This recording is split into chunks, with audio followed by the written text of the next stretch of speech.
All right, here's something you're going to see in the news, and here's a place where I think that largely the people on our side of the aisle have gotten this issue wrong. And the reason I bring it up is because I think it's one of those opportunities for us to reach out across the aisle, not across the aisle, but to people who share our opinion. Yesterday, Trump issued an executive pardon to Ross Ulbricht. I forgot to get his actual because like we said yesterday, he does everything on Truth Social now. But let me pull up his tweet on Truth Twitter.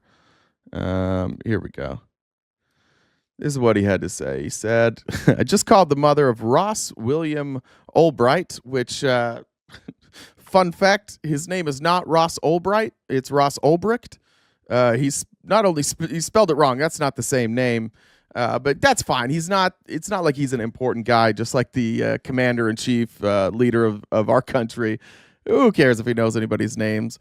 Said to let her know that in honor of her and the libertarian movement, which supported me so strongly, they did not support him strongly. It was my pleasure to have just signed a full and unconditional pardon of her son, Ross. The scum that worked to convict him were some of the same lunatics who were involved in the modern day weaponization of government against me. He was given 2 life sentences plus 40 years. Ridiculous.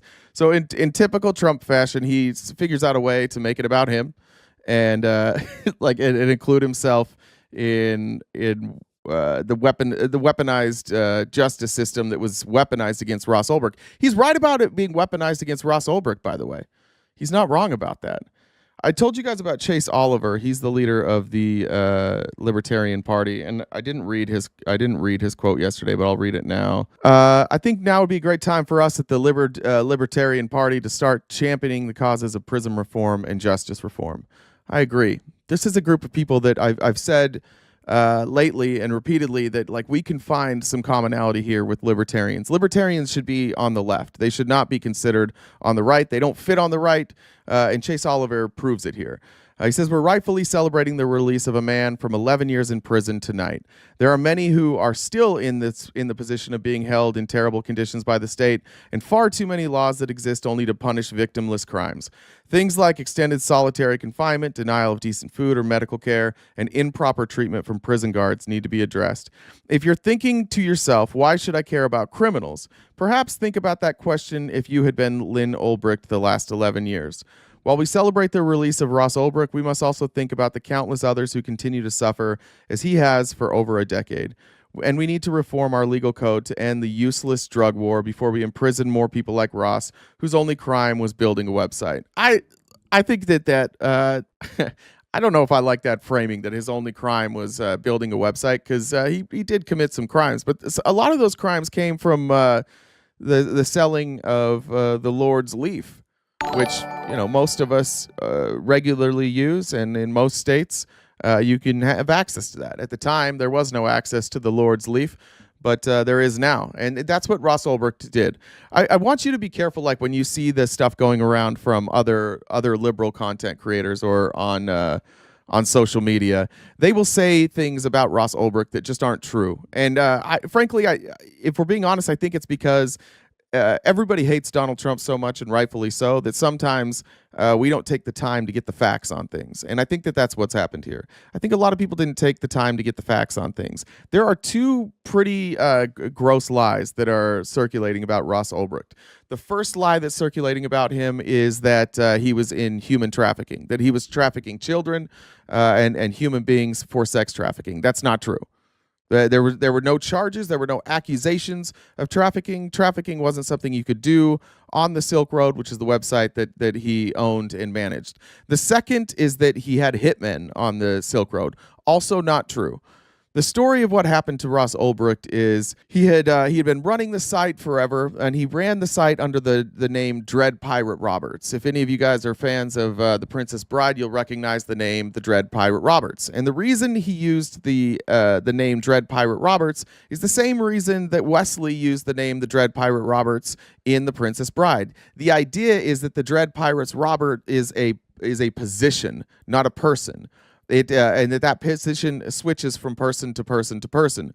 So there was the Dread Pirate Roberts before Wesley, and there was the Dread Pirate Roberts after Wesley. He just assumed that position at that time. The problem that the FBI has in this case is that they are not able to confirm that Ross Ulbricht was the Dread Pirate Roberts making the statements that they charged him for.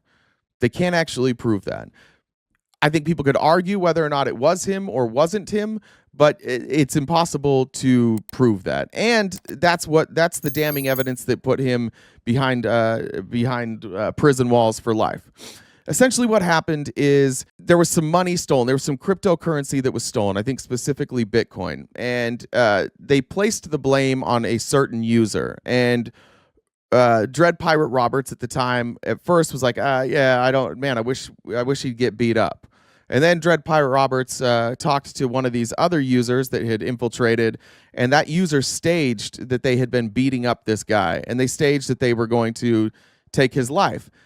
The person who actually stole the cryptocurrency, it should not be surprising to anybody, but the person who actually stole the cryptocurrency was, I want to say it was DEA, but it may have been an FBI agent. It was an agent.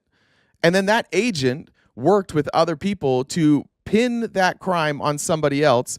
And then another FBI agent who was working the case walked Ross Ulbricht through like how to set up an assassination attempt or an unaliving attempt, whatever you want to call it. So everything that he was accused of, taking the life of others, one, you can't really prove that it was him, and two, it was a setup every single time. Whether you agree with Ross Ulbricht, yes, did he agree to it? Absolutely. But we can't be a country who validates the FBI setting people up to commit crimes and then prosecuting them for those crimes. I think that's senseless. I think it's authoritarian, and I think it sets a horrific precedent. So regardless of what you think of Ross Ulbricht, I don't think we should be the side right now saying, fuck this, fuck Donald Trump. Because right now Trump is getting some goodwill from the libertarians. Some like him, some don't. Chase Oliver, not a fan of him. But there are libertarians who look at this as like a promise that he kept. And our opposition to it, just because we don't like Donald Trump, doesn't win us any favors. I think the libertarians are open for collaboration. And when things like this happen, we've got to be really, really careful that we don't just say, this is bad because Donald Trump. And with everything, it should be, this is bad because of a reason. And I just don't find this an opportunity to say, like, this is Donald Trump being horrific. Yeah, entrapment. Yeah, exactly, Mark. That's what they did. It was absolutely entrapment. So as you see that across your, form your own opinion, but as you see that across your social media platforms, I would just say, check out the stuff that people are saying. Look at what they're claiming he did. They're all going to talk about the schmurder for hire, and they're all going to talk about trafficking human beings. None of those things, at least one of those things, didn't happen at all, and the other one clearly was a setup. By the way, nobody lost their life. Nobody was harmed. Nobody actually lost their life. These schmurder for hire schemes were set up on fake people by the FBI. So again, like if you want to say like he agreed to it, he's a bad guy, I'm fine with that. But you can't put people in prison for life after you entrap them. Well, you're right. Libertarians aren't voting for Republicans either, though, pal. And some libertarians do vote for Democrats. I was a libertarian, and I vote for Democrats. I align with the libertarians far more than I align with like establishment Democrats, and I vote Democrat. I think that they've been co-opted by people like Thomas Massey and Rand Paul, and they bastardize libertarian beliefs. The libertarian beliefs match much closer to the beliefs on our side. So you may be right that they're not voting for Democrats now, but that's a place we need to go and pick up some votes. Highly recommend engaging with libertarians. This is the story. Like was from Wired. Just to give you an idea, in the 21-page IM chat log, which occurred over the anonymous IM service Tor chat. Tor is the dark web browser. So Tor chat was a function of the dark web browser. It would be like early AOL chat, but it was supposed to be encrypted and protected. A supposed drug dealing associate named Knob, who we now know was actually undercover DE agent Carl Force, and a figure named Simone, also known as Variety Jones, whose Ulbricht had described in his journal as his mentor and advisor. The conversations revolve around $350,000 worth of Bitcoin that had been stolen from the Silk Road, which Dread Pirate Roberts and Inigo Montoya, I love the I love the imagery here, believed had been taken by Silk Road staffer Curtis Clark Green. In fact, it seems the Bitcoins had allegedly been stolen by rogue Secret Service agent Sean Bridges using Green's account. One of the criminal charges for which Bridges was arrested on Monday. This again was when he was first arrested. As they're presented by the prosecution, the chat log seems to show for the first time how the Dread Pirate Roberts is persuaded to commission Green's murder, and he's convinced not by a federal agent seeking to entrap him in the act, but by Simone, his own trusted advisor and mentor. That initial step into the use of violence to protect his interests in the Silk Road would eventually lead Roberts to pay for 5 more murders. Again, these extra additional 5 happened in the presence of the DEA agent. So you can check that entire article out. It's from Wired. Silk Road's boss first, Schmurder for hire, was his mentor's idea. And again, not a good guy.